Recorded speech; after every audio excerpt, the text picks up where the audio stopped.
初次回望，冯绍峰在一次并不算正式的访谈里被问到前妻赵丽颖，他沉默了1秒，然后缓缓说出一句耐人寻味的话。他如今的高度，也许在很久以前就注定好了。他说得轻，却像经过漫长岁月沉淀后的认命。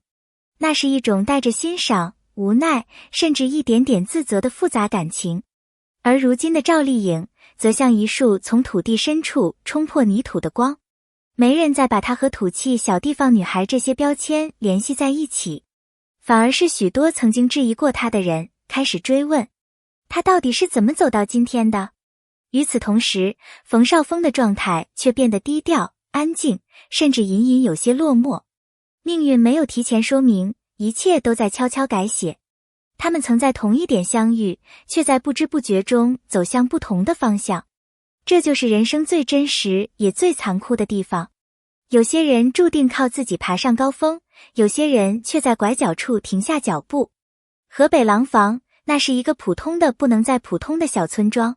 赵丽颖小时候常常抬头看天，看着远方城市的灯光将夜色染亮。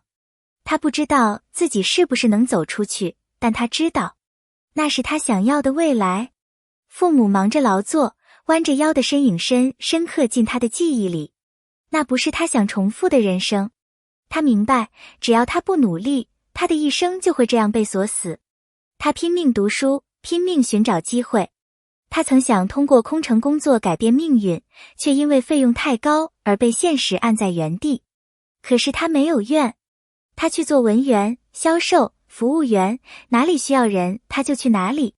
每一天都辛苦，但也都在悄悄推开他生命中的下一扇门。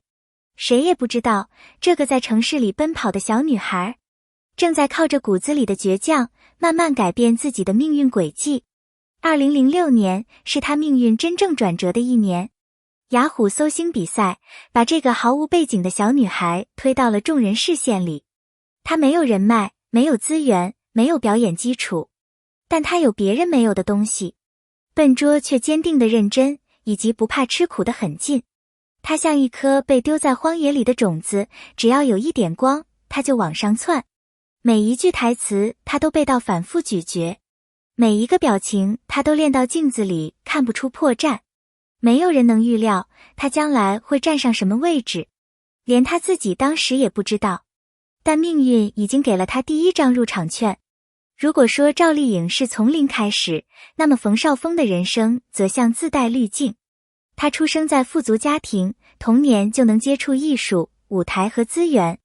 小时候站在舞台上说话完全不怯场，仿佛天生就属于聚光灯。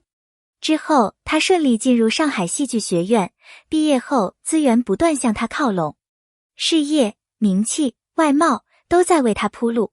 他风度翩翩，绯闻不断，在圈内被视为有颜又有韵的代表。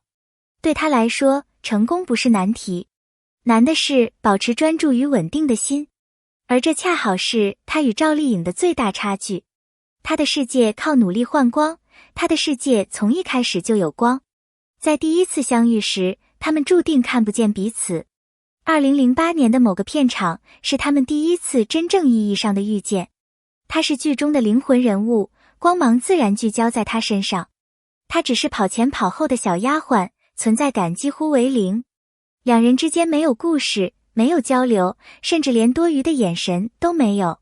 这段交汇微不足道，谁都不会记得。但命运喜欢悄悄埋伏笔。多年以后，他们会回头看见，那是故事的起点。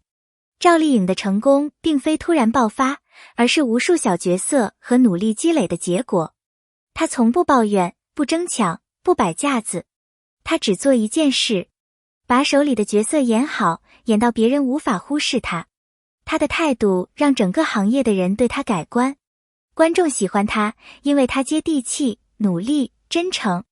同行尊重她，因为她敬业、坚持，从不松懈。慢慢的，她从小配角走到主角，从主角成为顶流。她没有背景，却靠实力让自己站上了最亮的地方。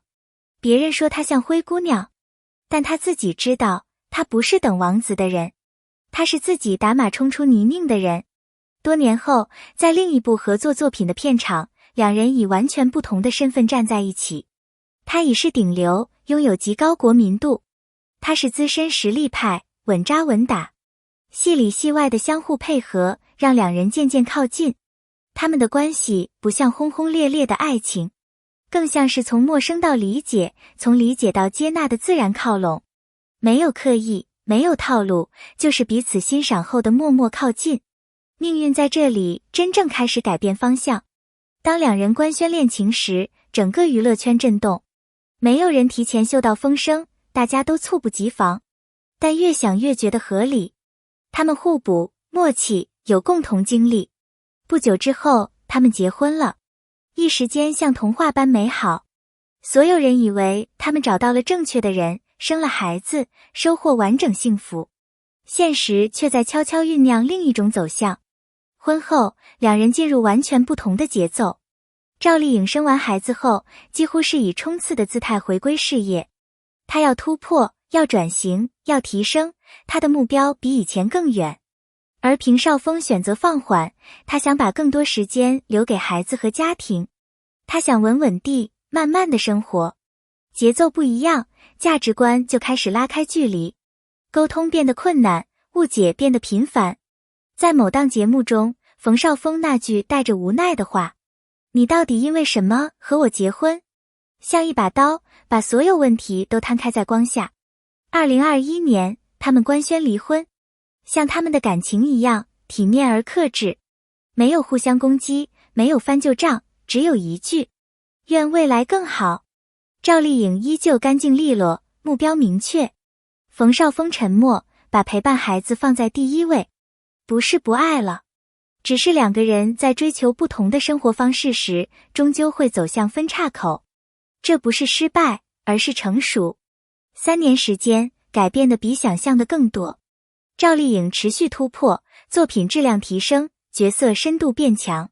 她从演员走向制作层面，开始参与更多幕后工作。她的速度太快，几乎每年都在刷新外界对她的认知。而冯绍峰则逐渐淡出中心舞台，作品少了，曝光少了，他更多时候是在谈孩子，谈生活。在2025年宣传新片时，他眼眶泛红，说到孩子几度哽咽。他不是失败，只是在经历属于他的重建期。